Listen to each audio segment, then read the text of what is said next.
All right, in this video, I'm going to break down one of the most mind-blowing videos I've ever seen and dissect several concepts that so powerfully apply to entrepreneurship and building a coaching business. This is going to blow your mind too, I think. Please leave comments and engage because this is such a critical conversation. Yeah, enjoy. What we're going to talk about today, I'm going to show you a video. I'm going to show it, and it'll be an analogy for so much of what we talked about. And quite often we need visuals so that our mind can understand in language that it gets, and it can remind us when we are experiencing whatever it is we're experiencing. And that's one of the reasons why we tell so many stories inside of analogies. The golden Buddha, for those of you that watch that video, is an analogy. And so many people, I can't even tell you how many people, coaching clients, people in our community will go, oh yeah, it's the clay. Or, oh yeah, this is the golden Buddha. The golden Buddha hasn't felt the weather in a long time. So when your intellect has analogies to fit an experience into, it helps understand the discomfort, or it helps understand the unfamiliar, because we have a container that we can put it into. And so I want this video to serve that purpose for you.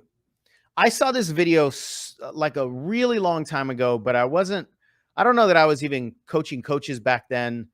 At least I didn't really see the parallel. And then we were having a conversation with my marketing coach, Jim, and he brought up this video. And we were talking about, or he was talking about who's the best teacher. And riding a bicycle is a really powerful analogy. Most of us have learned how to ride a bicycle. And for, I would say most people, when you're really small, when you're really young, you need a bicycle with training wheels because you don't have the balance yet.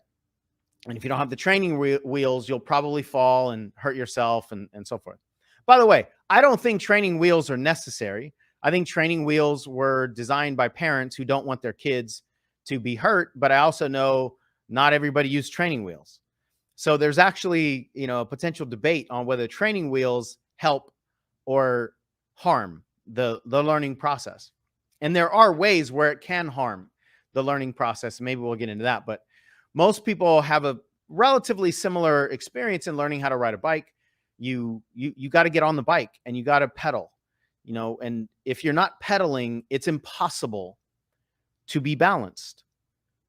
If you just get on a bike and you just use all the powers, all the things you've learned about how to stay balanced and how to not fall over, and you don't pedal, it doesn't matter that you are, the world's best balancing expert. I mean, maybe they can do it. I don't know. But you're going to fall because you're not pedaling. And that's one of the reasons why we say all the time, especially in this industry, personal development in general, coaching specifically, you have to be in motion. If you're not in motion, if you're not doing videos, there are muscles that you cannot build because you're not pedaling. You're not pedaling the bike. You can't learn to play the piano with your eyeballs. You got to learn with your fingers. You got to actually touch the keys. You have to be in motion. Now, almost everybody understands that. That's a fantastically viral meme content. And in the coaching industry, I don't know about most people who struggle for sure aren't doing it. So this is a situation where people intellectually understand something, but their body doesn't have the knowledge. And so you can understand that you should be pedaling, but if you're not pedaling, it doesn't matter how much you understand that you should be pedaling.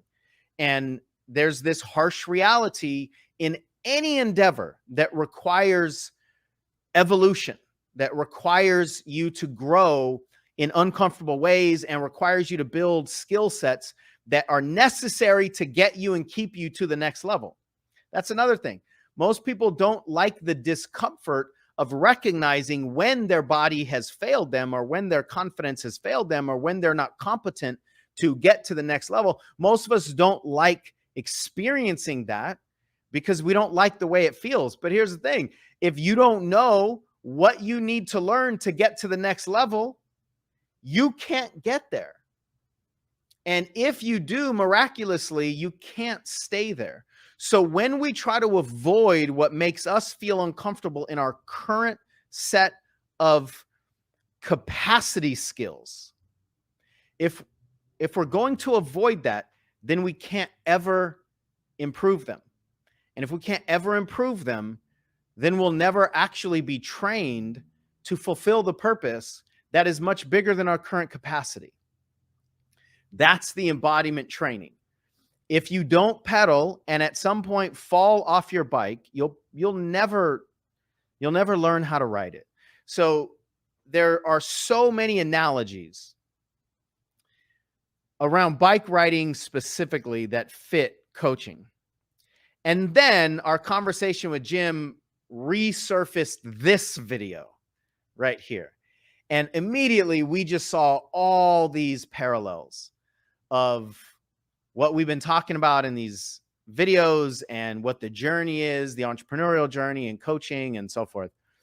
And so what we're going to do, I'm going to show you this video, and I don't know how many, how long we'll watch it. I mean, the video is like 7 minutes long, something like that, that I want to show you. And I'll stop every couple minutes maybe and give you a little bit of dialogue so that you really can highlight, like you can really get the things that we want to land for you. And you got to stay to the whole thing. You got to, the video's, I think, entertaining, but you got to stay to the whole thing because the video itself evolves in its teaching, in its value compared to this entrepreneurial journey of ours. So let's play this video. It's called the Backwards Brain Bicycle. Oh, it's so good. I'm going to play it on full screen so it's a little bit easier for you guys to see. And you haven't missed anything super important here. But I did something. I did something that damaged my mind. It happened on the streets of Amsterdam, and I got really scared, honestly. I can't ride a bike like you can anymore. Before I show you the video of what happened, I need to tell you the backstory. Like many 6-year-olds with a MacGyver mullet, I learned how to ride a bike when I was really young. I had learned a life skill, and I was really proud of it. Everything changed, though, when my friend Barney called me 25 years later. Where I work, the welders are geniuses, and they like to play jokes on the engineers. He had a challenge for me. He had built a special bicycle, and he wanted me to try to ride it. He had only changed one thing. When you turn the handlebar to the left, the wheel goes to the right. When you turn it to the right, the wheel goes to the left. I thought this would be easy, so I hopped on the bike, ready to demonstrate how quickly I could conquer this. And here he is, ladies and gentlemen, Mr. Destin Salmon. First attempt riding the bicycle. All right. So the faster I go, the better. Yeah. I couldn't do it. You can see that I'm laughing, but I'm actually really frustrated. In this moment, I had a really deep revelation. My thinking was in a rut. This bike revealed a very deep truth to me. I had the knowledge of how to operate the bike, but I did not have the understanding. Therefore, knowledge is not understanding. Oh my goodness.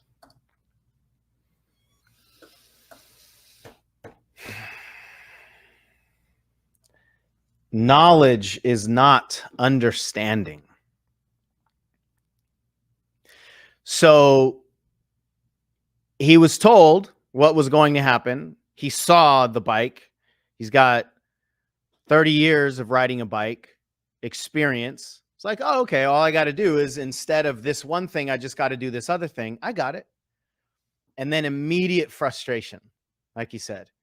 Knowledge does not equal understanding. All right, let's get back into the video. Okay, here we go. Is not understanding. Look, I know what you're probably thinking. Destin's probably just an uncoordinated engineer and can't do it. But that's not the case at all. The algorithm that's associated with riding a bike in your brain is just that complicated. Think about it. Downward force on the pedals, leaning your whole body, pulling and pushing the handlebars, gyroscopic precession in the wheels. Every single force is part of this algorithm. And if you change any one part, it affects the entire control system. I do not make definitive statements that often, but I'm telling you right now, you cannot ride this bicycle. You might think you can, but you can't. I know this because I'm often asked to speak at universities and conferences, and I take the bike with me. It's always the same. People think they're going to try some trick or they're just going to power through it. It doesn't work. Your brain cannot handle this. For instance, this guy, I offered him $200 just to ride this bike 10 feet across the stage. Everybody thought he could do it. No, you didn't understand. You didn't understand. So, this way. All right, so, whenever you're ready. Go ahead. No, then you have to keep your feet on. There you go.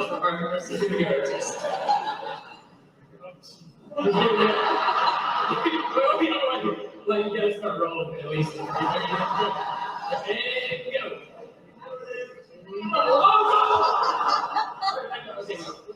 Keep your feet on the pedal. Go.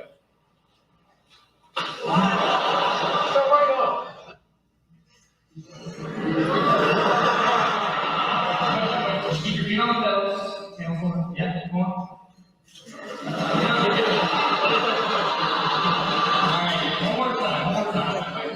Once you have a rigid way of thinking in your head, sometimes you cannot change that, even if you want to.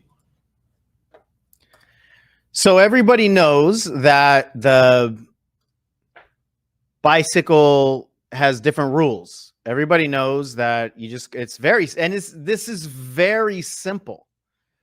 This is extremely simple.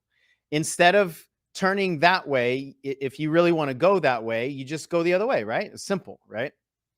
But what he just said is so critical. Once you have a rigid way of thinking and a rigid way of doing things, and once it's in your body, you can't just simply change that.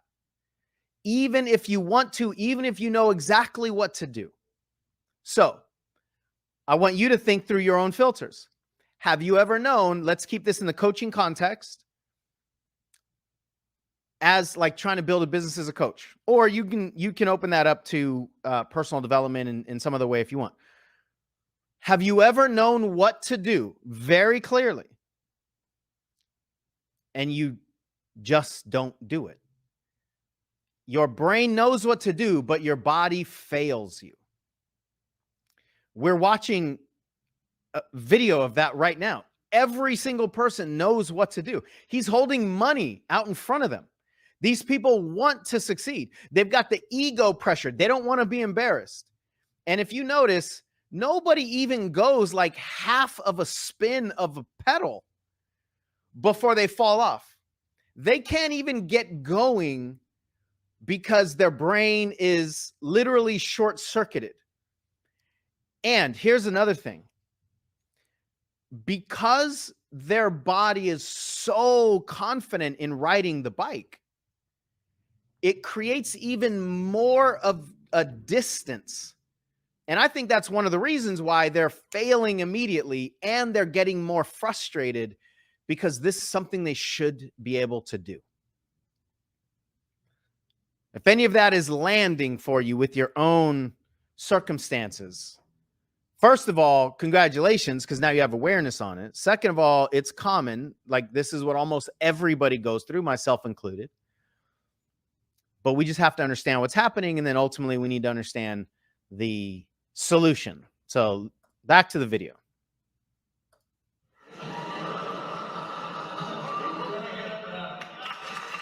So here's what I did. It was a personal challenge. I stayed out here in this driveway and I practiced about 5 minutes every day. My neighbors made fun of me. I had many wrecks, but after 8 months, this happened.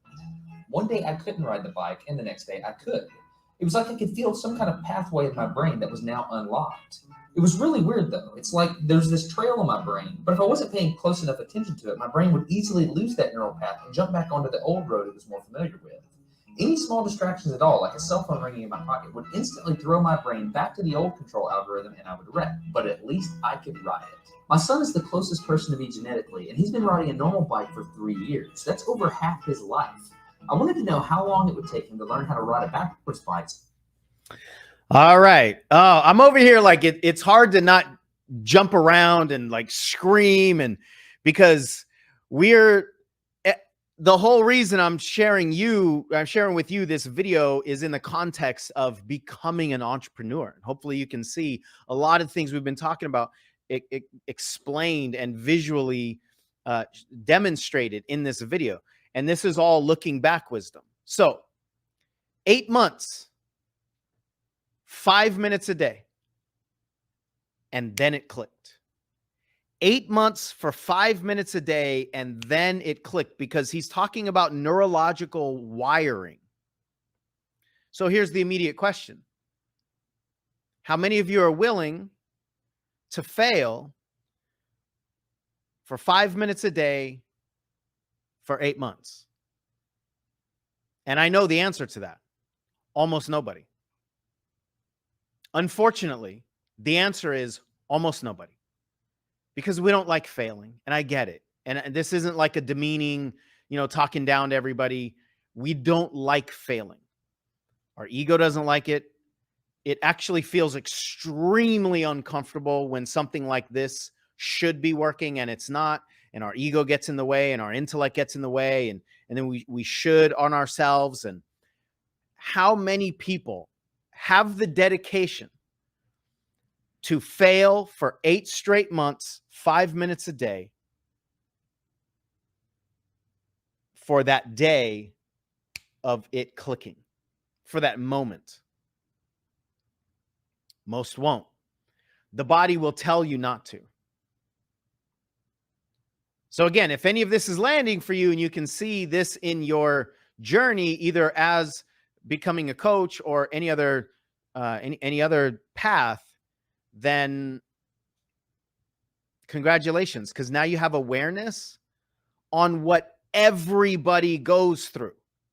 Here's the thing. 100% of the people that know how to ride a bike can't ride this.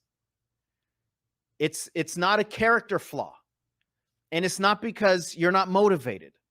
And it's not because your body actually doesn't work right. It's because you have a rigid behavior pattern already built in at such a deep level that even a tiny, simple change throws it all off. And I loved how he showed that if his cell phone rang, he would fall off the bike. So while he was just learning, his learning was so unstable that he couldn't stay on this new path if there were other distractions that came in. And then eventually that changes. So I paused the video right here because I want to know, how long do you think it took his son to ride the bike? So his son, as he said, is like the closest, what do you say, DNA match to him or something like that. His son, I believe he said was 6, and he's been riding a bike a couple years. How long do you think it took his son to ride the bike? And so as you're watching this, I want you to type in, before I play the video, I want you to type in the answers. And I want to highlight something. Some of you might be afraid to type in the answer because you don't want to be wrong. Recognize that. Because if there's a fear of being wrong in an environment where you're going to be wrong almost all the time, then you've got to change your relationship to being wrong. All right, here we go. Ready for the answer? So I told him if he learned how to ride a backwards bike, he could go with me to Australia and meet a real astronaut. Are you going to give up? Go ahead. This is how it starts. Look at this. This is such a big deal. Get up. You got it. Did you see his brain get it? So he, in how many weeks have we been doing this? 2 weeks? In 2 weeks, he did something that took me 8 months to do, which demonstrates that a child has more neuroplasticity, am I even saying that right, than an adult. It's clear from this experiment that children have a much more plastic brain than adults. That's why the best time to learn a language is when you're a young child. All right, today's bike log. I can ride smooth. I can ride fast. I'm thinking the experiment is. Look at how smooth that I'm is. in Amsterdam, a city that has more bicycles than people. The question is, can I ride a normal bike now? I mean, Whoo, can I ride a normal bike now? See how this goes to another level. But I want to stop here for a moment. His son took only a couple weeks, and there are some things to understand here. His dad knew that it was possible. So his dad was also coaching from a place of possibility. If his dad never knew how to ride the bike, the backwards bike, he might not have given his son even the opportunity to do it. Or if he never experienced what it was like when it clicked, he might not have advocated for his son as much. Did you see how quickly he's like, yeah, you can do it. Get back up on the bike. There's so much that goes into this, you guys. And the son, as he said, hasn't been riding a bike long enough for this to take as long as it took him to make the change, because it's not embedded in his body as much. Riding the correct bicycle or riding the bike for a couple years, it's just not as deeply embedded. So what does that mean? The longer you've been trying something, or the longer you've been operating in a certain identity, generally, the longer it's going to take to undo it. Now, thankfully, those are not linear, meaning it took him 8 months to undo a 30-year pattern. It took his son 2 weeks to undo a 2-year pattern. So 2 weeks is less than 8 months, but 8 months is a lot less than 30 years. So it's not going to take the same time, nowhere near the same amount of time. But the longer you've been in a certain identity, the longer it will usually take for most people to come out of that identity. So what if you are comparing yourself to Michelle or to myself?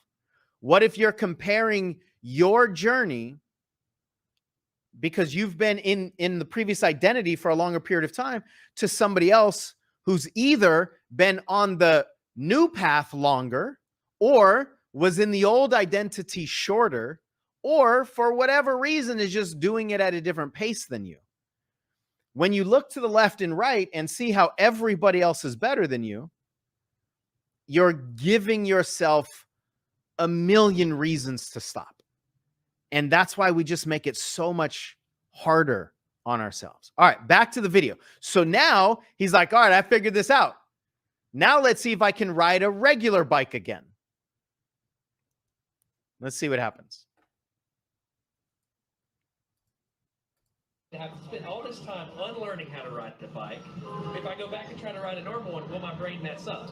So I've tweeted a Smarter Everyday meetup, if you will, and I'm going to see if somebody brings a bicycle, and I'm going to try to ride a normal bike.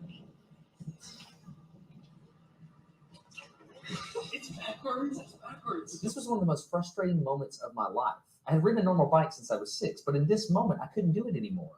I had set out to prove that I could free my brain from a cognitive bias. But at this point, I'm pretty sure that all I've proved is that I can only redesignate that bias. So what you're not seeing is just a group of people here looking at me, looking at the strange American that can't ride a bike because they think I'm dumb. But I'm actually 2 levels deep into this because I've learned and unlearned. All right. After 20 minutes of making a fool out of myself, suddenly my brain clicked back into the old algorithm. I can't explain it, but it happened in a very specific moment.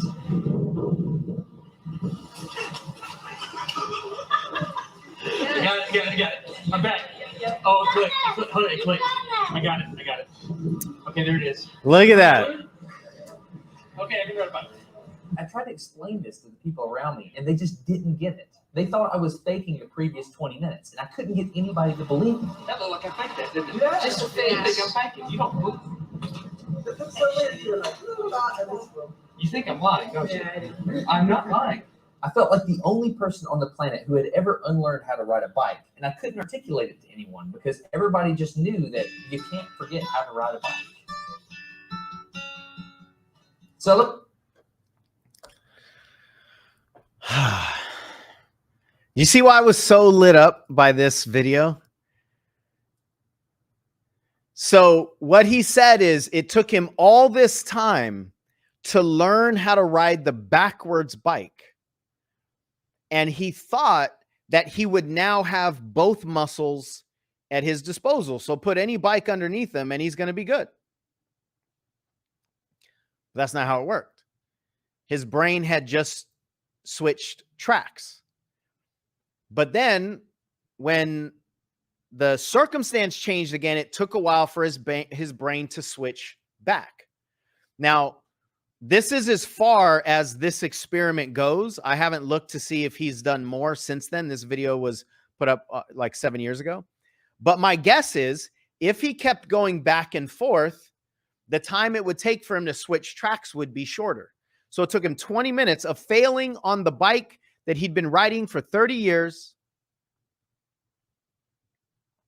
20 minutes to get back into it. I would guess if he kept on it, it would take less and less time to be able to switch back and forth. And then maybe at some point, probably after, I don't know how many hundreds of hours, he's able to ride both bikes. So what does that mean in the coaching context? We all have the body to operate a certain way. And it has served us because that's the bike we've been riding. And our muscle memory has been to partially avoid falling off that bike and partially to ride the bike to get where we want to go. And that muscle memory has succeeded. That muscle memory has benefited us. And then we get new knowledge that we're just supposed to all of a sudden not be afraid of visibility anymore, or we're just supposed to all of a sudden chase the no's or the rejection and the failure, and the whole game has shifted from transaction to investing and transformation, and we just think, oh, okay, now I get it, my knowledge is solid here and I understand it, so let me just go do it. And then we fall off the bike, and then we get frustrated, and then we create pressure, and then we quit. Like, this is the journey. This is the journey. So I'm going to play the final 30 seconds or so of the video because he finishes it with really powerful takeaways. I learned 3 things from this experiment. I learned that welders are often smarter than engineers. I learned that knowledge does not equal understanding. And I learned that truth is truth, no matter what I think about it. So be very careful how you interpret things, because you're looking at the world with a bias, whether you think you are or not. I'm Destin. I'm getting smarter every day. Have a good one. Whoo!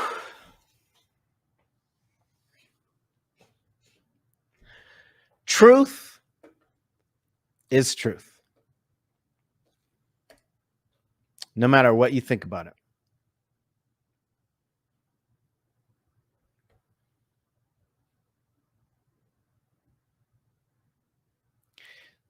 That's like reverberating in my bones right now. Truth is truth, no matter what you think about it.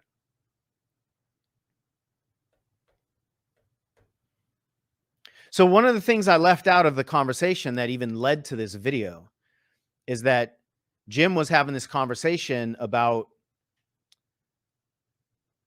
I think he asked somebody, who's the best teacher at riding a bike? Who's the best teacher to teach you to ride a bike? That's the essence of the question. That might not have been the exact language. And just to cut to the chase for the sake of time here, the immediate answers are somebody that's been riding a bike, or your dad, or your a parent, a sibling, you know. But then as we dive into it, not only the best teacher, but we could actually make an argument the only teacher is the bike. Because I can give you all of the algorithms. Let's talk about just teaching you how to ride a regular bike. I can tell you how to do it. I can say that if your body starts to shift this way, what you have to do is you have to counterbalance this way, and you probably need to turn your steering wheel, your handlebars just a little bit. What that means is you probably got to go in and down just a little bit with the left hand. And then what that'll do is it'll turn the front wheel a little bit more and you'll gain balance. But if you go too far the other way, then you have to reverse all that stuff. You can understand all of that intellectually. And by the time you contemplate the very first thing I tell you, you've already fallen. Because the mind doesn't have the capacity to go at the speed of the body. The mind does not have the capacity. You cannot ride your bike with your mind. Your body takes over. It's like, listen, you don't know what you're doing here. Just think about something. I would rather you not even try. Just think about something. I got this. Because we've been doing this for a long time. But that can only happen through embodied learning on the bike. Not by the bike. Not around the bike. Not watching other people ride the bike. Not sitting on the bike with your feet on the ground. Waddling yourself on the bike. Feet on the pedals, risking failure, risking falling down, and figuring it out. That's the only way your body will ever learn how to ride a bike. And then once it's in the body, it's in the body.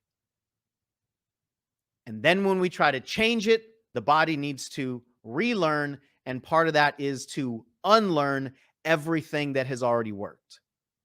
So the best teacher is the bike.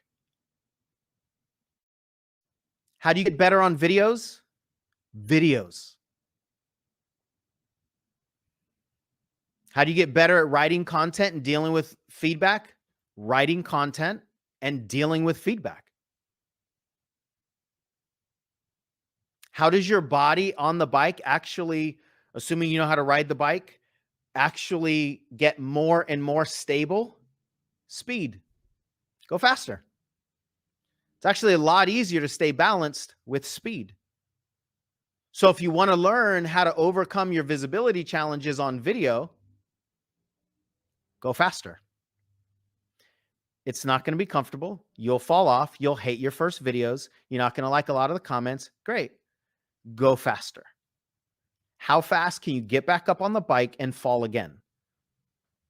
Whoever falls the fastest and the most will get their balance and learn the process quicker, sooner.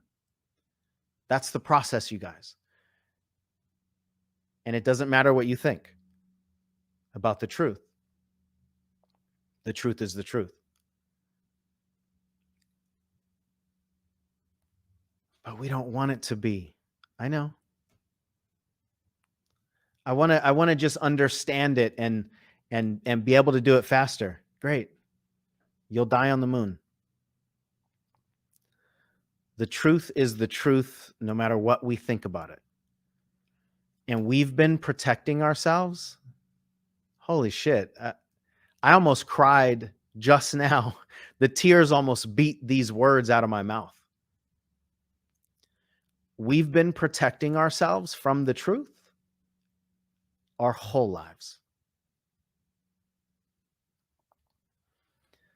The truth of incompetency is like a dagger to the ego's heart. The truth that we can't do something, especially when all of our value as a human is wrapped up in what we're able to do. But here's also the truth. It's possible to unlearn everything. It's possible. Give me 5 minutes for 8 months. It's possible. And for the people that know it's possible, I bet they'll do it faster. I bet they'll stay on for 7 minutes or 10 minutes a day because they know it's possible. If you don't know it's possible, your brain will do everything it can to protect you from failing.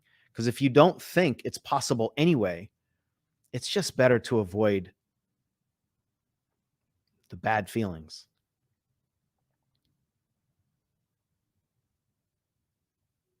So what you just saw in this 7-minute video is the analogy for eSchool.